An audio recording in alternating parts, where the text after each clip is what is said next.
PM Modi जो पैसा किसानों को भेजते हैं 2000 रुपए की सम्मान राशि जो खाद और बीज खरीदने के लिए भेजी जाती है, उसका इस्तेमाल रांची का एक डॉक्टर हथियार खरीदने के लिए कर रहा था। ये खुलासा दिल्ली पुलिस ने कोर्ट में जैसे ही किया, 4 राज्यों में हड़कंप मच गया। एक प्राइवेट क्लिनिक चलाने वाला MBBS डॉक्टर इश्तियाक कैसे हिंदुस्तान के खिलाफ साजिश रच रहा था, सुनेंगे तो होश उड़ जाएंगे। वो झारखंड में बैठ के पूरा ग्रुप ऑपरेट कर रहा था, उत्तर प्रदेश से अपने गुर्गे चुनता, राजस्थान की पहाड़ियों में उन्हें ट्रेनिंग देता, दिल्ली की सत्ता हथियाने की तैयारी करता। अगर उसका प्लान सफल होता तो इंडिया इस्लामिक स्टेट बनता, पर उससे पहले झारखंड ATS और दिल्ली पुलिस ने बीते 80 दिनों में जो किया उसे सुनकर आप भी सैल्यूट करेंगे। दिल्ली पुलिस को पूछताछ में पता चला इश्तियाक अहमद पेशे से रेडियोलॉजिस्ट है, जो रांची के बरियातू इलाके में प्राइवेट क्लिनिक चलाता था। जो मरीज उसके पास इलाज के लिए जाते उनका भी माइंड वॉश करता। इस काम में उसका साथ दे रहे थे शहबाज अंसारी, मोती उर रहमान और अल्ताफ जैसे कुल 11 आरोपी, जिनमें से 5 को राजस्थान के भिवाड़ी से गिरफ्तार किया गया। वहां वो हथियार चलाने की ट्रेनिंग ले रहे थे। इन्होंने कई शहरों की रेकी की, बकायदा देश को दहलाने के लिए प्लानिंग भी तैयार की। चौंकाने वाली बात यह है कि सब रांची के रहने वाले। इनके पास से AK-47 राइफल, .38 बोर की रिवॉल्वर, 6 जिंदा कारतूस, .32 बोर की 30 जिंदा कारतूस, AK-47 की 30 कारतूस, dummy INSAS air rifle, iron elbow pipe और हैंड ग्रेनेड समेत कई चीजें मिली।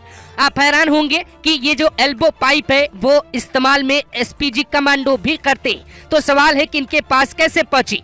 हैरानी की बात यह है कि इनमें से 2 के नाम PM किसान सम्मान निधि योजना के लाभार्थी के तौर पर रजिस्टर्ड है।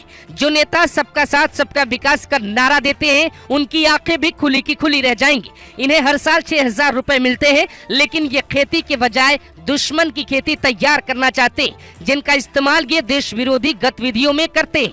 ATS को कुछ ऐसे साहित्य और फोटोज भी मिले हैं जिनमें ये इंडिया को इस्लामिक स्टेट बनाने का पूरा खाका तैयार कर चुके। एक पढ़ा लिखा डॉक्टर किसके कहने पर इतनी बड़ी प्लानिंग रच रहा है? पाकिस्तान, सीरिया, अफगानिस्तान या खाड़ी मुल्क कहां से इसके आका छिपे हैं, इसकी जानकारी ATS जुटा रही। लेकिन मामला चूंकि झारखंड से जुड़ा है और वहां के एक सांसद डेमोग्राफी चेंज का मुद्दा भी उठा चुके, इंडिया ये सवाल भी जानना चाहता है कि आखिर क्या पूरी प्लानिंग के तहत एक खास समुदाय के लोगों को बसाया जा रहा था? क्या साजिश के तहत रोहिंग्या बांग्लादेशियों को बसाया जा रहा है? उनके फेक आधार कार्ड, वोटर कार्ड बनवाए जा रहे थे ताकि वक्त आने पर उनका इस्तेमाल देश के खिलाफ होने वाली गतिविधियों में किया जा सके, जैसे मेवात, जहांगीरपुरी, हल्द्वानी, UP के बहराइच और बाकी के कई जगहों पे किया गया। असम के मुख्यमंत्री हिमंता बिस्वा शर्मा झारखंड के इस चुनाव को रोटी, बेटी और माटी का सवाल बता रहे। ये बांटवारा का चुनाव नहीं है, ये चुनाव रोटी माटी बेटी को बसाने का चुनाव है।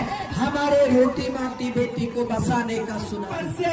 हिंदू थे, लेकिन आज हमारे संथाल में 65% हिंदू है और मुसलमान का जनसंख्या बढ़ के 35-37%। वो साफ कह रहे हैं कि इन तीनों पे घुसपैठियों का कब्जा हो जाए तो फिर ऐसा करने वाले गद्दारों को पकड़ा क्यों नहीं जा रहा है? कितने इश्तियाक देश में किन किन इलाकों में छिपे हैं जो भारत में रहकर ही भारत विरोधी प्लानिंग बना रहे हैं? इसकी जांच खुफिया एजेंसियां, पुलिस और अलग अलग राज्यों की ATS साथ मिलकर क्यों नहीं करती? क्या NIA को ऐसे केसों की जाँच अलग तरीके से नहीं करनी चाहिए ताकि देश के एक एक दुश्मन का समय रहते मुकम्मल इलाज हो पाए? ऐसा पहली बार सुनने में आया जब सरकारी योजनाओं के पैसे का इस्तेमाल कोई इस तरीके से कर रहा है। क्या इश्तियाक ने दूसरे के नाम का इस्तेमाल करके फर्जी पैसे भी बनाए? जिन 2 लोगों का नाम इन लिस्ट में है, उनका नाम किन अधिकारियों ने लाभार्थियों की सूची में जोड़ा? जिन्हें देशद्रोही कहा जाना चाहिए, उन्हें लाभार्थी किसने बनाया? क्या इनकी अलग से जांच नहीं होनी चाहिए और उन अधिकारी का नाम भी बाहर नहीं आना चाहिए? आपके आसपास भी कुछ लोग छिपे हो सकते हैं जिनके शक्ल के पीछे कई शक्ल आपको दिखाई न देते हों।